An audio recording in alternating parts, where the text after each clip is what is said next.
time she was ever seen was fleeing into the wilderness. If true, one can imagine why the mountains are named as such. But that isn't where the tragedies of the mountains end.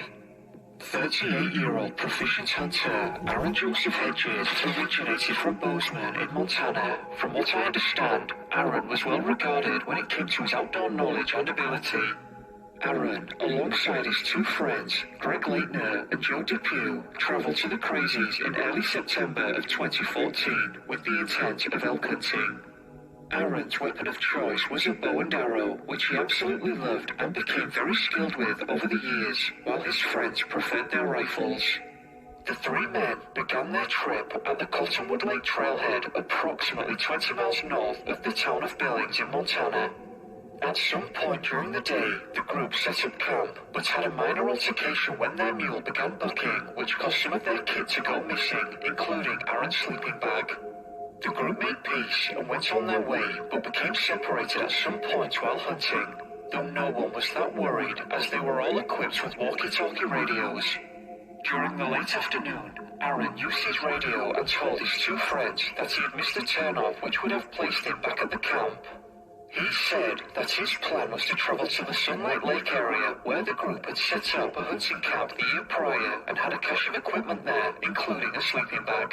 His friends told him that this wasn't a good idea and the area would be dangerous as it got darker given its isolation, but Aaron continued on with his plan. This was the last time Aaron was ever heard from. Aaron disappeared on the 7th of September. Greg and Joe grew worried and conducted their own search for him the following morning. The pair of friends were later heavily criticized, however, as their own private search lasted for far too long, beginning on the 8th and ending on the 10th of September. After an unsuccessful search, it was Aaron's wife who notified the police on the 10th. Authorities stated that they should have been contacted far sooner, the 9th at the latest.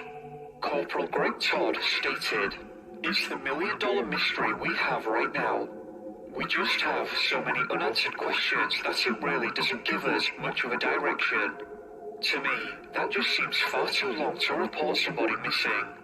I can understand if your buddy's missing, you can go out and look for him for a day, but after that, you need more help. I might have waited a day, he might have killed something, and it might have taken some time to get back to the camp. So I'll go look for him the next day, see if he needs help getting stuff out. If I can't find him by the end of the day, I'm getting the hell out of there and asking for help." Unfortunately for Aaron, just as the official search operation was about to begin, the mountain he was on was hit with 2 feet of snow and the temperatures plummeted to 35 degrees Fahrenheit. The search itself was fairly large, but was obviously hampered by the continuous onslaught of the weather. Earth searches were basically impossible for the first couple of days. According to StrangeOutdoors.com, search and rescue teams focused their efforts on the area that stretches from the Cottonwood Lake Trail to Trespass Creek. 20 dog teams, 7 horse teams, 59 ground searches, and National Guard and private helicopters equipped with night vision equipment and spotlights eventually joined the efforts. This is where things take a very strange turn. During the search around the Trespass Creek area, Aaron's boots were found alongside a camelback bladder, a water filter, a fire starter, and a woodpile. This left searchers absolutely astonished as they couldn't believe that Aaron would have chosen to remove his shoes given the harsh conditions.